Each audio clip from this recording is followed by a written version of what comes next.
t'as du nouveau? J'ai échangé ce qui nous restait d'or contre une carte. Regarde, il paraît que c'est là, sur cette croix. Y a quoi là-bas? Personne ne le sait vraiment et on n'est même pas sûr que ça existe. Mais il paraît que là-bas, tous les hommes sont égaux. Entre eux, ils n'utilisent pas d'or. Ils cultivent leur propre terre, ils n'ont pas de dieu, pas de maître. Ils sont totalement libres. Faut qu'on y aille. Comment s'appelle cet endroit? Libertalia. Salut les chiclidés. Regardez, cette poiscaille ne paille pas de mine et pourtant, certaines variétés peuvent se montrer très agressives. On en trouve par exemple à Madagascar. 2 points communs avec notre histoire du jour. Ah mais regardez qui voilà. Ne serait-ce pas ce vieux loup de mer de Fabien Olicard, notre mentaliste national? Salut Fabien, que me vaut le plaisir de ta visite alors? Eh bien j'ai entendu dire qu'aujourd'hui on allait partir sur une île un peu hors du commun et je viens justement de sortir une vidéo sur le sujet. D'ailleurs, t'es quand même bien placé pour savoir de quoi je parle puisque tu y fais quelques apparitions. Exactement, il s'agit de l'île de la Rose. Mais bon, on en reparle en fin de vidéo, ça te va? Parfait. En plus j'ai bien envie de partir en quête de trésors et de quelques cités pirates mythiques. Parfait, parce que si je vous parle des pirates, vous avez probablement 1000 images qui vous viennent en tête simultanément. Un bateau somptueux qui navigue sur une mer dégagée, des abordages sanglants, des pillages, des enfouissements de trésors sur des îles secrètes. Des cuites monumentales à base de rhum sur des îles paradisiaques. Oui, c'est vrai qu'il y a ça aussi, ouais. Mais la piraterie, c'est aussi une certaine vision assez avant-gardiste de la société, puisqu'elle est intrinsèquement liée à la liberté et l'égalité. Certains pirates de l'âge d'or ont même mis en place de véritables sociétés complètement parallèles au régime monarchique et autoritaire de leur époque. Ouais, ils ont créé de véritables sociétés pirates attestées par les historiens. D'ailleurs, si vous êtes un fan de jeux vidéo, vous avez peut-être entendu parler de l'une de ces tentatives utopiques, puisque dans le dernier opus d'Uncharted, les protagonistes partent à la recherche de la plus mythique de ces cités pirates, Libertalia, un endroit où l'égalité et la justice entre les hommes est totale, un lieu où le capitalisme et l'esclavage n'existent pas et où tous les hommes parlent la même langue. Wow, attends, on parle bien des pirates classiques, ceux du XVIIe et du XVIIIe siècle. Tout à fait. Et cette cité aurait été fondée par un capitaine pirate français et un moine défroqué italien, aussi légendaire que méconnu. Son histoire est nimbée de mystère, mais qui sont ses fondateurs? Est-ce que cette île a réellement existé? Et si oui, que pouvait-il bien s'y passer? Bien autant d'énigmes que nous allons tenter de résoudre. Alors, vous êtes prêts pour le voyage à Poiscaille? Déferlez les trinquettes et faites vibrer les amures, moussaillon. Le premier que je ne vois pas à son poste ira nourrir les crabes. Et toi Fabien, t'es d'attaque? Pareil à l'abordage, Chris. Bon, prends quand même un sabre ou un mousquet, hein, au cas où. Mettons le cap vers Libertalia, à bord du bateau du capitaine Jack Sparrow. Attendez, qui a mis ça dans le script? À bord du bateau du capitaine Misson.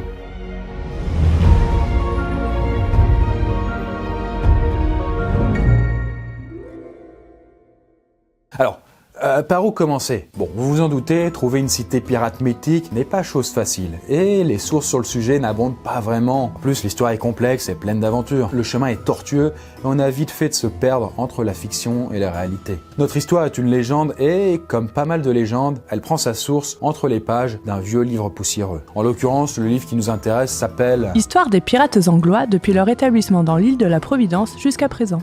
Exactement, mais on le connaît aussi sous le nom d'Histoire des plus fameux pirates. C'est une œuvre en 2 tomes parue dans les années 1720 qui, comme son nom l'indique, raconte la vie de plusieurs pirates célèbres. Rackham, Barbe Noire, Charles Vane, le terrible capitaine Sarkozy. Quelle indignité. Non, je déconne pour le dernier. Il n'y a pas ce cher Nicolas, mais le tome 2 commence par une grosse présentation d'un mystérieux pirate français qui répond au nom de Misson. Et t'as raison de préciser qu'il est mystérieux puisqu'on ne sait rien de lui hormis ce qui est raconté dans ce bouquin. Et concernant l'auteur du livre, on n'est pas vraiment plus avancé. Ouais, cet auteur se fait appeler le capitaine Charles Johnson. Et à part son histoire des pirates, il n'est connu pour aucun autre texte et on n'a aucune trace de lui. Voilà qui s'annonce bien mystérieux. Et on n'en est que au début. Le tome 2 de l'histoire des pirates commence donc par la présentation du capitaine Misson, un Français originaire d'une bonne famille de Provence. L'auteur nous raconte qu'il a obtenu des renseignements sur Misson en se procurant, on ne sait pas trop comment, un livre dans lequel ses aventures étaient relatées. Et le moins qu'on puisse dire, c'est que le capitaine Misson est bien loin d'être un cliché de pirate. Et oui, contrairement à pas mal de pirates, le capitaine Misson est issu d'une famille d'aristocrates provençaux. Après une enfance riche de culture, il est parti étudier les mathématiques à l'université d'Angers avant de suivre sa propre vocation et de s'enrôler comme marin. Et son père l'a un peu aidé parce qu'il a fait jouer à l'époque ses contacts pour trouver à son fiston un capitaine bien sympa, chargé d'une mission pas trop compliquée et pas trop risquée. Pas compliqué, c'est le moins qu'on puisse dire, hein, car la Victoire, le navire à bord duquel a embarqué Misson, est chargé de faire le tour des ports de la Méditerranée. Le navire finit par s'arrêter à Naples et Misson débarque. Il obtient l'autorisation de rester un peu à terre et en profite pour aller jusqu'à Rome. Rome. Là-bas, il est choqué de voir à quel point le clergé vit dans l'opulence. Et c'est aussi là qu'il fera la connaissance d'un personnage semblant tout droit sorti d'une fiction, un moine défroqué nommé Caraccioli quoi, et qui a la particularité d'être déiste. Pour résumer, le déisme, c'est une philosophie qui accepte l'existence d'un dieu sans pour autant le reconnaître à l'intérieur de certaines religions. Selon les déistes, l'existence de Dieu découle d'une pensée rationnelle et non d'un culte ou d'une foi en quelque chose d'irrationnel. Autant vous dire que des idées comme ça sont pas encore tout à fait clairement théorisées ni très répandues à l'époque du capitaine Misson. C'est tout à fait ça. Et c'est pas pour rien que Caraccioli est un prêtre défroqué qui a laissé tomber l'église. Bref, les deux hommes sympathisent et décident de prendre la mer ensemble. Ils connurent diverses aventures en mer, attaques de navires, pillages, voyages aux quatre coins du globe, etc. Mais je vais un peu accélérer parce que bon, on y sera encore dans 100 ans. Progressivement, les idées de liberté et d'indépendance de Caraccioli font leur petit bonhomme de chemin dans la tête de Misson et du reste de l'équipage. Les hommes y sont d'autant plus sensibles car le métier de marin est très rude à l'époque. On n'est pas toujours sûr de rentrer au bercail et la vie à bord est difficile et faite de privations. D'ailleurs, un historien de l'époque dit même « Être sur un bateau, c'est se retrouver en prison avec de fortes chances d'être coulé. » Et encore, en prison, on a quand même plus de place, une meilleure nourriture et souvent une meilleure compagnie. Voilà, tout à fait Fabien, ça donne le ton. Et c'est sans oublier le salaire misérable qui va avec toutes ces mauvaises conditions. Petit à petit, Misson et ses hommes se considèrent comme totalement libres, ni soumis à un gouvernement, ni à une religion, mais maîtres de leur propre destin. D'ailleurs, Misson fait disparaître, on ne sait pas trop comment, le précédent capitaine avant de prendre le contrôle de la Victoire, le navire sur lequel il voyageait. Entre les membres de l'équipage règne une égalité totale. Le capitaine Misson n'a aucun traitement de faveur par rapport au reste de l'équipage et les ressources à bord sont distribuées selon les besoins de chacun. Par exemple, si un homme a besoin de vêtements ou a faim, il peut aller servir dans la cale qui est en libre accès. L'idée, en fait, est d'avoir une démocratie dont le peuple est entièrement l'artisan et où les lois sont décidées par lui de la manière la plus unanime possible.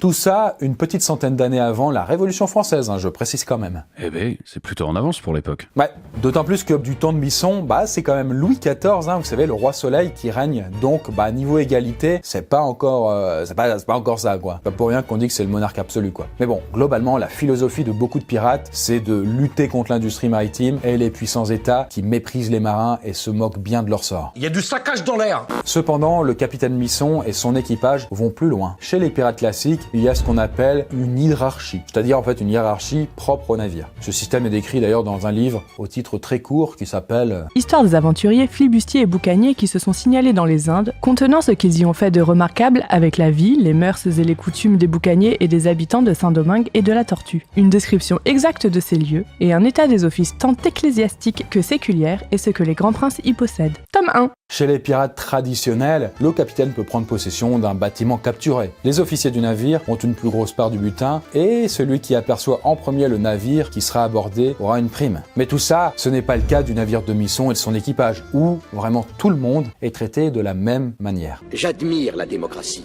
Et il y a une autre différence notable avec les autres pirates classiques. Les pirates ne sont pas toujours tendres avec les équipages des navires qu'ils capturent. Si ces derniers opposent trop de résistance, ils n'hésiteront pas à les tuer. Ah oui, va te tuer, pas sûr, Les pirates ont aussi l'habitude de demander à l'équipage qu'ils viennent de vaincre s'il est satisfait de son capitaine. Si ce n'est pas le cas, ce dernier est exécuté. Mais pas de ça avec Misson et son équipage, qui mettent un point d'honneur à traiter les prisonniers avec respect. La liberté pour tous, l'égalité pour tous. Leur philosophie étant de traiter leurs prisonniers comme eux-mêmes voudraient être traités si un jour ils étaient faits prisonniers. Et puis rapidement, un seul bateau ne suffit plus pour les nobles ambitions de Misson et de Caraccioli, et ils décident de s'établir sur la terre ferme. Alors on n'est pas sûr de l'endroit précis où ils se sont établis, mais ça serait sur le littoral de Madagascar ou sur une île pas trop loin de la côte. La colonie pirate est baptisée Libertalia et ses habitants sont nommés les Liberty. Enfin, pour effacer toutes les nationalités différentes des gens qui y vivent, c'est un moyen de dire on repart à zéro. Tout à fait, monsieur Licard, car après plusieurs années de navigation, l'équipage originel de la Victoire a quelque peu changé et a été rejoint par des hommes venant d'une multitude de pays différents. Ça me paraît un peu trop beau tout ça. C'est vrai, il y a une part d'ombre. Pour fonder des familles, les pirates capturent des malgaches et ils vivent en pillant tous les navires qui passent aux alentours. Le butin est réparti et sert à acheter diverses marchandises apportées par d'autres pirates. Dans la cité, protégée par quelques canons, chaque homme est propriétaire de sa propre terre du moment qu'il la cultive. L'esclavage n'existe pas et tous les hommes sont égaux, peu importe leur nationalité, leur condition sociale ou leur couleur de peau. La société de Libertalia est organisée en groupes d'une dizaine d'individus qui choisissent chacun un représentant pour décréter les lois. Et bien entendu, toutes les prises faites sont partagées équitablement. Un autre capitaine pirate nommé Chiu se joignit à l'aventure et, en plus d'être amiral de la flotte de Libertalia, il était chargé d'écumer les mers pour porter le message du capitaine Misson et garnir les rangs de la colonie avec de nouvelles recrues. Mais la florissante colonie ne fera pas long feu, elle ne dura vraisemblablement pas plus de quelques années et compta sans doute 1 millier de personnes au maximum. La cité sera ensuite affaiblie par une attaque des Portugais et sera finalement détruite par les indigènes malgaches. En même temps, ces derniers se sont fait voler leurs terres, ils devaient l'avoir un petit peu mauvaise, quoi, on va dire. Mais alors ça a bel et bien existé, cette cité pirate. Écoute, t'emballes pas non plus, quoi, parce que certes, c'est une belle histoire, mais il semblerait que ce soit un mensonge inventé de toutes pièces. Mais t'as dit que l'histoire avait été relatée dans un vieux livre mystérieux et tout. Certes, mais ce n'est pas parce qu'un mensonge a plusieurs siècles qu'il devient vrai pour autant. Qu'est-ce que t'en dis, Fabien? Tout à fait d'accord avec toi. En plus, on a quand même quelques indices pour entrevoir la vérité. Déjà, on peut se pencher sur le cas de l'auteur du livre, le capitaine Johnson. Comme on l'a dit, mis à part son histoire des pirates, il a rien écrit. Et il y a des historiens qui se sont penchés sur son cas, et ils ont trouvé aucune trace de lui. Si bien qu'ils en sont venus à la conclusion qu'il avait probablement jamais existé. Certes, en observant les auteurs de l'époque et en comparant leur style d'écriture à celui de l'histoire des pirates, les historiens se sont aperçus qu'il y avait des similitudes avec l'écriture de Daniel Defoe. Ce nom vous dit peut-être rien, mais son œuvre phare vous parlera puisqu'il s'agit du livre Robinson Crusoe. Robinson, il ne se prend pas les mains dans la tête en essayant de faire une grande théorie du naufrage. Ok. En fait, Daniel Defoe est un auteur anglais passionné de marine et très impliqué dans la politique de son pays. Il a notamment eu quelques démêlés avec la justice suite à la publication d'écrits contre l'Église d'Angleterre, qu'il jugeait un petit peu trop intolérante, comme le moine Caraccioli. Et puis, une autre théorie propose l'idée qu'un journaliste anglais aurait écrit le livre et que Defoe lui aurait donné quelques conseils. Bref, pour résumer, certes, le livre a été écrit à l'époque des pirates, mais tout ce qui est dit n'est pas digne de foi. Certes, mais ça veut pas dire que tout est faux pour autant. C'est juste que l'auteur n'est peut-être pas celui qu'on croit. Ah, tu sais, si seulement les incohérences s'arrêtaient là. Pour commencer, aucune date précise n'est donnée par l'auteur. Il n'y a aucune source historique qui existe et qui attesterait de l'existence du moine Caraccioli ou celle de Misson. Enfin, si, Misson existe, mais curieusement, c'est le nom de l'auteur d'un livre qui critiquait vivement l'église catholique romaine, exactement comme le moine Caraccioli. Il y a embrouille. Ouais, de quoi déchanter, quoi. Mais il y a bien des traces de son navire, la Victoire, non? Des historiens ont mené l'enquête de ce côté, et oui, il y a bel et bien un bateau de ce nom à cette époque. Il y en a même d'ailleurs 2. Le premier est une galère, le nom du bateau, pas une galère, vous avez compris. Donc il est peu probable que ce soit le bateau de Misson. Et puis l'autre est une frégate basée à Dunkerque. Or, notre capitaine Misson part de Marseille. Et les différents voyages, les combats de Misson contre d'autres navires? Aucune trace. Ah, et l'attaque des Portugais contre Libertalia? Aucune trace. Et le capitaine sous les ordres duquel Misson a commencé à naviguer? Aucune trace. Et à Madagascar, ils ont bien construit une ville. Il doit y avoir des éléments archéologiques. Aucune trace. Et le capitaine pirate qui était chargé de trouver de nouvelles personnes à emmener à Libertalia? Aucune trace. Ah non, pour lui, il y a quelque chose. Il est vraisemblablement mort une bonne dizaine d'années avant sa prétendue participation aux aventures du capitaine Misson. Chris, tu ne sais pas à quel point je suis déçu. Je suis choqué. Ah oui, tu sais, je m'en doute bien, hein. Une cité pirate éphémère légendaire, utopique et perdue, ça laissait rêveur, mais Libertalia n'a vraisemblablement jamais existé. Il s'agissait sans doute juste du développement d'idées démocratiques d'auteurs un petit peu trop en avance sur leur temps. Cependant, oui, des colonies pirates ont bel et bien existé dans les Antilles, notamment à Nassau et sur l'île de la Tortue, au large de l'île d'Haïti. Il s'agissait surtout d'endroits qui servaient de dépôt aux pirates qui y stockaient les marchandises qu'ils avaient volées le temps de les revendre. Les autorités étaient mis au courant de ces trafics, mais laissaient faire en échange de pots de vin. Voilà, ça va de soi. Ces îles étaient souvent considérées comme des lieux de non-droit où les pirates s'en donnaient à cœur joie en claquant de manière diverses et variées tout l'or qu'ils avaient récupéré lors de leur rapine. Et puis on peut penser que ce genre d'endroit était complètement bordélique, mais pas tant que ça. Bon, certes, il y avait de la prostitution, de la vente d'esclaves, africains et européens, mais pas que, hein. Il y avait aussi un système qui ressemble étrangement à notre sécurité sociale. Waouh, une sécu chez les pirates. Attends 2 secondes, j'imagine le répondeur quand on les appelle. Bonjour, vous êtes bien en relation avec la sécurité sociale des pirates. Si vous appelez pour votre jambe de bois, tapez 1. Si vous appelez au sujet d'un crochet émoussé, tapez 2.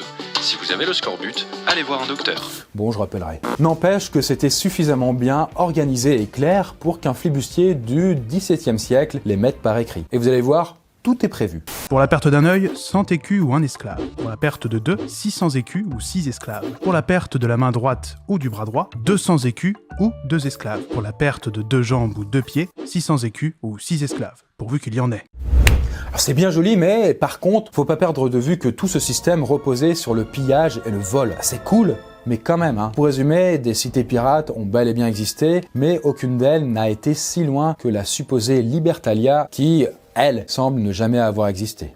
Mais bon, même si elle n'a jamais existé, la cité mythique de Libertalia et les idées qu'elle incarne ont inspiré pas mal de monde. D'ailleurs, justement, en parlant de ça, Fabien, tu connaîtrais pas quelqu'un qui aurait tenté de fuir son gouvernement pour fonder son propre État et vivre en totale autonomie ?